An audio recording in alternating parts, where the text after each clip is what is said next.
La question pour aujourd'hui, Jésus est-il plus puissant que la maladie?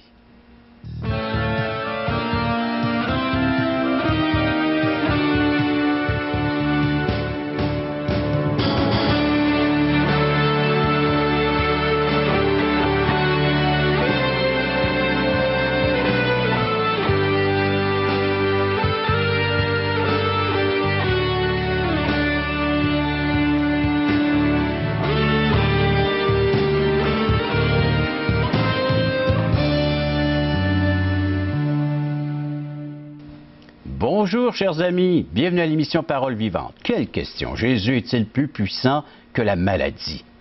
On va y répondre avec l'aide de notre invité, M. Jean-Pierre Cloutier. On va également entendre une chanson de Rachel Petit, « Jésus prend soin de moi ». J'espère que c'est le cas pour vous, sinon il pourrait commencer à le faire dès aujourd'hui, si vous l'invitez à le faire, à prendre soin de vous. Vous pouvez également nous écrire, nous faire part de vos commentaires.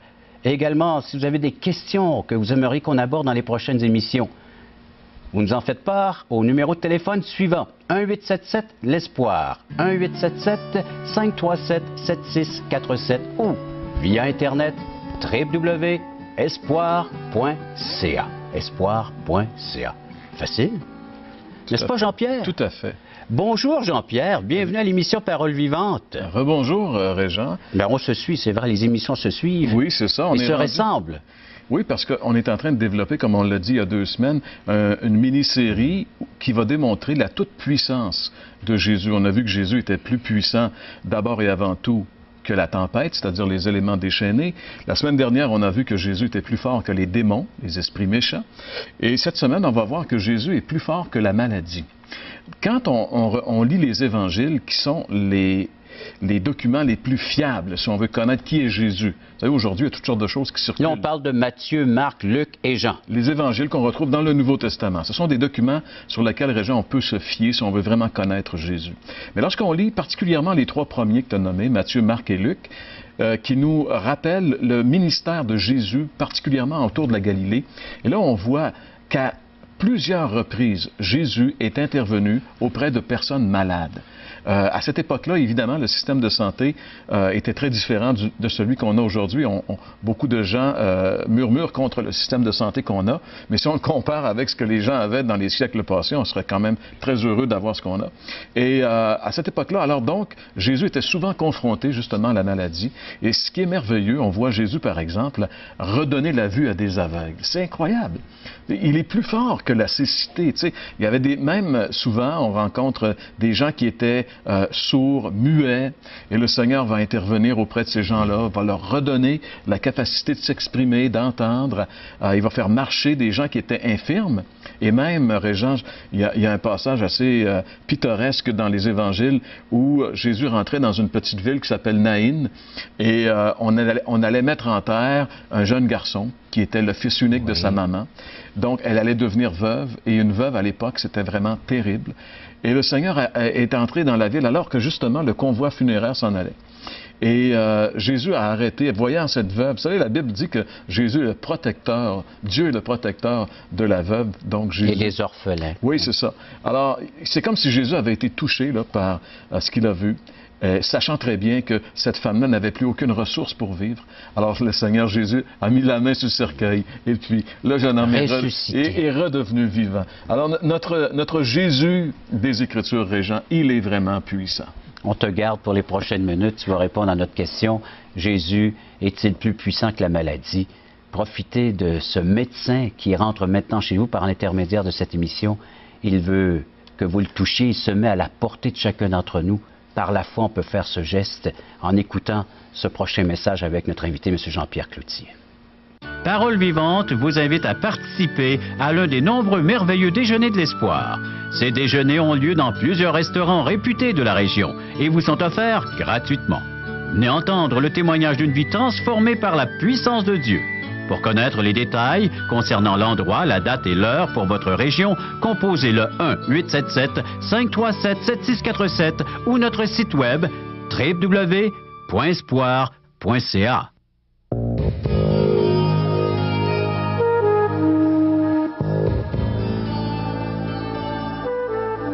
allons voir ce docteur qui se déplace, qui vient à domicile.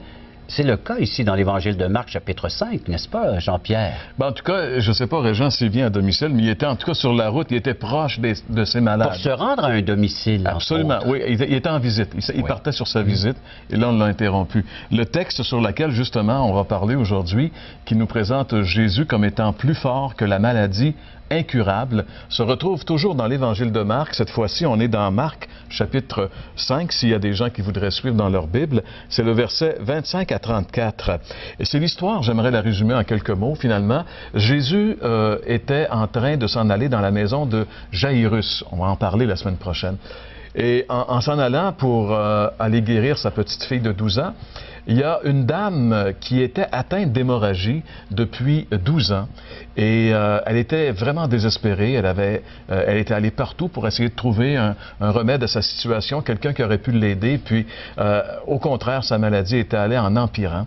Elle était à l'extrême et à un moment donné, elle est venue, alors qu'elle a entendu que Jésus passait, elle est venue par derrière, elle a touché Jésus. Et automatiquement, dès le moment où elle a touché Jésus, elle a senti dans son corps qu'elle était guérie, que sa maladie était maintenant terminée. Et le Seigneur Jésus, lui, a senti également que quelqu'un l'avait touché. Il s'est retourné, il a dit « Qui m'a touché ?» Cette femme-là s'est sentie un peu prise au piège, elle est sortie, elle s'est identifiée. Et Jésus lui a dit « Ma fille, ta foi t'a sauvé. » Une très belle histoire qui s'est déroulée du temps du ministère de notre Seigneur Jésus. Tu sais, Régent, quand on parle de maladies incurables, si on a le privilège d'être en santé, c'est une grâce finalement. Et il y a beaucoup de gens qui sont atteints de différentes maladies. Une maladie incurable, ça mène pas nécessairement à la mort, mais ça empoisonne toute l'existence. On pourrait parler, par exemple, des gens qui sont diabétiques. Les gens qui sont pris avec le diabète, peut-être qu'ils mourront. Ça change tout leur style de vie. Absolument. Je veux dire, il faut toujours qu'ils sont en train de contrôler ce qu'ils vont manger pour contrôler le taux de glucides. Analyse de sang quotidienne. Ah, c'est incroyable. Ça peut peut-être devenir une seconde nature avec les années, mais c'est quand même quelque chose de... Tu sais, il faut penser que ces gens-là ont une vie qui est pas comme ils voudraient.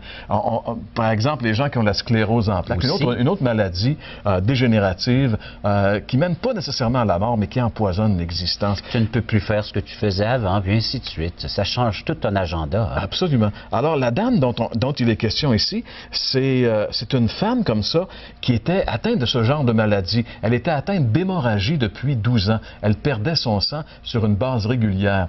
Et imagine-toi, Régent, de quoi peut ressembler une dame qui perd du sang depuis 12 ans en Israël à l'époque. Premièrement, elle était énormément diminuée physiquement, parce qu'il est bien évident que quelqu'un qui perd son sang comme ça sur une base régulière souffre d'anémie. Elle devait être vraiment pâle, blême, très, très faible.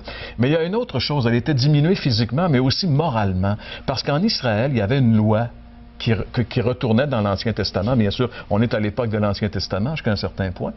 Il y avait une loi qui disait qu'une femme, pendant ses règles menstruelles, ne devait pas avoir contact avec les gens parce qu'elle souillait, le sang souillait. Alors, elle devait vivre isolée de tout contact. Depuis 12 ans, cette dame-là était ostracisée. Elle était mise à l'écart, au banc de la société, finalement. En plus d'être diminuée physiquement, elle était diminuée, on pourrait dire, socialement. Et ça, je pense aussi que ça peut rejoindre des gens qui nous écoutent. Il y a beaucoup de gens aujourd'hui qui se sentent un peu mis à l'écart. Tu sais, si on pense à nos personnes âgées, par exemple, très souvent, c'est comme si on se débarrassait d'elles. On les parque dans un foyer, puis là, on leur dit, ils ont tous son bien, tu sais, puis on les met en dehors de la société. Il y a bien des gens dans notre société. Il y a les parias de la société, les exclus. Même jusqu'à un certain point, des fois, les jeunes, on les met comme à part. Les marginaux. Les marginaux, justement. Mais ce sont des êtres humains qui ont des besoins comme les autres. Et puis, on les affuble de ces titres-là, puis on les met à l'écart. Ces gens-là souffrent. Eh bien, cette dame dont il est question dans notre histoire biblique, elle était une femme comme ça. Elle était ostracisée. Et une autre chose également, dans sa situation, elle était vulnérable à toutes les espèces de charlatans. Tu sais, les beaux guérisseurs qui ont toujours une belle guérison, moyennant tel prix. Ben elle, là, il nous est dit ici, par exemple, si on lit au verset 26 dans Marc, chapitre 5, il est dit, il y avait une femme atteinte d'une perte de sang depuis 12 ans. Elle avait beaucoup souffert entre les mains de plusieurs médecins. C'est assez intéressant. Elle n'avait pas eu des soins. En général, les médecins sont là pour à soulager, mais elle dit elle avait beaucoup souffert entre les mains de plusieurs médecins. Combien de gens qui nous écoutent maintenant qui peuvent dire « Oui, moi aussi j'ai souffert entre les mains des médecins. » Prends ta pilule. Elle avait beaucoup souffert entre les mains de plusieurs médecins. Elle avait dépensé tout ce qu'elle possédait. Elle n'avait éprouvé aucun soulagement, mais plutôt était allée en empirant. C'est incroyable ce qui se passait dans la vie de cette dame-là. Elle avait fait confiance à des gens qui lui avaient promis la guérison. Elle leur avait donné tout ce qu'elle possédait. Maintenant, elle était ruinée. Monétairement, elle n'avait plus d'argent, elle avait été abusée par ces gens-là, elle devait se sentir comme une moins que rien. De perte en perte, exact. Dépouillée. C'est une dame dont la situation était terrible. Mais je pense que dans notre société, peut-être il y a des gens qui nous écoutent et qui peuvent se retrouver à travers cette dame-là, qui ont été dans leur vie abusés, on les a abusés à différents niveaux, on les a dépouillés de leurs biens peut-être, et peut-être vous pouvez vous identifier, mais ce qui est merveilleux, c'est que il est dit quelque chose de merveilleux. Je crois que les plus belles paroles de ce petit passage ici, c'est qu'il est dit au verset 27 qu'elle avait entendu parler de Jésus, ayant entendu parler de Jésus. Ça, c'est merveilleux. Et si vous nous écoutez, ben, vous avez entendu parler de Jésus. C'est le but de nos émissions. Certainement. Parole vivante existe dans le but de faire connaître le nom de Jésus. Et si vous n'avez pas écouté l'émission, vous venez juste de zapper et tomber sur nous, ben, si vous voulez entendre parler de Jésus, demeurez Vous êtes à la bonne place. Oui, absolument. Et elle a entendu parler de Jésus, mais c'est pas tout d'entendre parler de Jésus. Elle a entendu parler de lui et elle a décidé d'aller auprès de Jésus. Donc, elle est allée dans cette foule. Souvenez-vous ceci, cette femme-là ne devait pas être découverte parce qu'elle perdait son sang et elle devait être loin de la... Alors, c'est pour ça que la Bible dit qu'elle est venue par derrière. Et puis, elle a touché un peu le vêtement de Jésus. Discrètement. Oui. Et dès le moment qu'elle l'a touché, Régent, dès le moment qu'elle a touché le vêtement, ça, c'est le contact de la foi. Elle n'a pas touché Jésus comme n'importe qui, elle a touché Jésus avec un contact de foi. Parce que même les apôtres, quand Jésus leur a demandé « Qui m'a touché ?», les apôtres sont bien surpris de la question du Maître parce que la foule bousculait Jésus. Jésus a été touché de toutes parts. Il était entouré de gens. Il était étouffé finalement. C'est pour ça qu'elle a eu de la difficulté. Elle est passée par derrière. Elle a pu passer sa main pour toucher son vêtement. Mais ce qui est merveilleux, c'est que dès le moment qu'elle a touché, elle a senti, regardez ce qu'il dit au verset 29, « Au même instant, la perte de sang s'arrêta.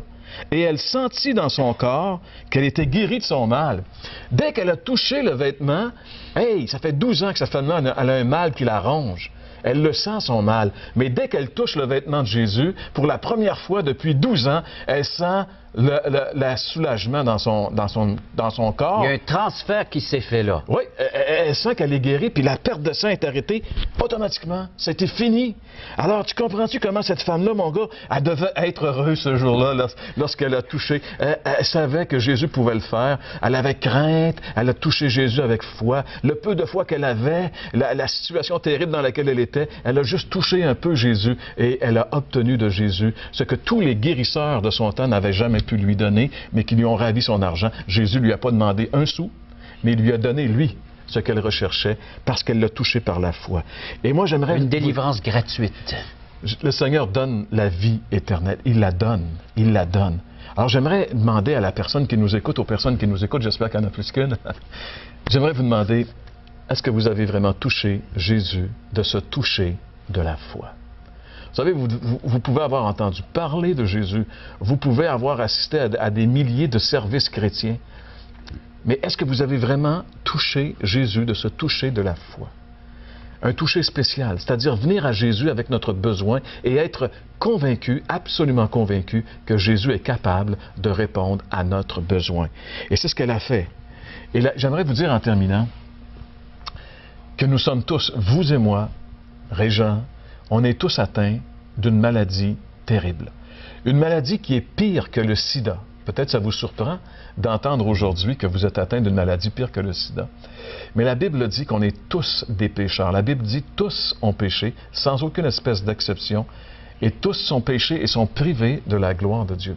Mes amis, le péché est une maladie mortelle, et tous les êtres humains qui ont vécu depuis le premier, qui s'appelle Adam, jusqu'à aujourd'hui, les milliards qui sont passés sont tous morts de la même maladie, le péché. Parce que le salaire du péché, c'est la mort. Et les symptômes du péché, excuse Jean-Pierre, les symptômes du péché, puis les gens disent, je suis vraiment atteint de cette maladie-là. Les symptômes, on les voit, on les constate. C'est le mensonge, c'est le vol, c'est l'adultère, c'est toute cette panoplie de mal qui se fait entre nous, là. C'est ça le péché. Ce sont les symptômes là, que nous nous transmettons les uns les autres. On est tous contagieux. Et on se transmet ce péché. Ben, par notre nature. On est avec, dès le moment qu'on vient au monde, on est atteint de cette maladie qu'est le péché. Et c'est sûr que tôt ou tard dans notre vie, les fruits vont se manifester. Ça peut être par le vol, ça peut être par le mensonge, ça peut être par l'ivrognerie, ça peut être par mais ce que tu voudras. Je veux dire, les bris de relations, les gens, les familles brisées, les familles éclatées. Qui est à l'origine? Pourquoi ces choses-là arrivent? C'est le résultat de cette maladie terrible. Mais la Bible, ce qui est intéressant, Régent, notre message depuis maintenant 3 semaines, c'est que Jésus est plus fort. C'est le plus fort. Il est plus fort aussi que la maladie incurable. Cette femme qui était atteinte de maladie incurable, cette femme que personne sur la terre n'avait pu soulager, elle est venue à Jésus, elle l'a touché par la foi et immédiatement, elle a obtenu la guérison. Moi, j'aimerais juste vous demander, est-ce que vous voudriez toucher Jésus ce matin ou aujourd'hui alors que vous écoutez l'émission? Vous savez, j'aimerais juste vous raconter une petite histoire très rapidement. Lorsqu'en Israël, quelqu'un avait commis un péché, il devait amener un agneau au temple pour qu'on l'immole pour son péché. Mais avant que le sacrificateur tranche la gorge de l'agneau, il fallait que la personne mette ses mains sur la tête de l'agneau et confesse son péché. C'est comme si son péché passait de la personne et il allait sur l'agneau. Vous savez, quand Jésus est mort sur la croix il y a 2000 ans, il est mort pour vos péchés et mes péchés. Mais pour que je puisse obtenir le pardon, pour que je puisse être guéri de cette maladie, je dois confesser mon péché, reconnaître que Christ sur la croix a payé pour moi. Est-ce que vous avez touché Jésus de cette façon? C'est ça le toucher de la foi. C'est reconnaître que sur la croix, ce qui fait mourir Jésus, c'est mes péchés. Je suis personnellement responsable de la mort de Jésus. Lorsque je reconnais ce fait et que je me confie en lui, comme cette femme, immédiatement, je vais sentir que mes péchés sont complètement pardonnés et que maintenant, j'ai la vie éternelle. Parce que Jésus est plus fort que toute espèce de maladie, y compris le péché. Merci Jean-Pierre. Vous avez pu saisir que ce n'est pas un processus, c'est à l'instant même où nous lui demandons. Il nous invite à le toucher, il se rend accessible et par ses émissions, il se rend jusqu'à chez toi, jusque vers toi, afin que tu puisses le toucher, lui dire « Oui, je suis atteint de cette maladie incurable, mortelle, qui est le péché. J'ai besoin de ce remède. » Tu sens que Dieu est distant, éloigné, loin de toi, accepte la personne de Christ. Il se rapprochera de toi, il fera partie de toi, il viendra te guérir instantanément de cette maladie mortelle qu'est le péché. C'est une invitation que le Seigneur nous fait à chacun d'entre vous. On écoute Rachel Petit. Viens prendre soin de moi.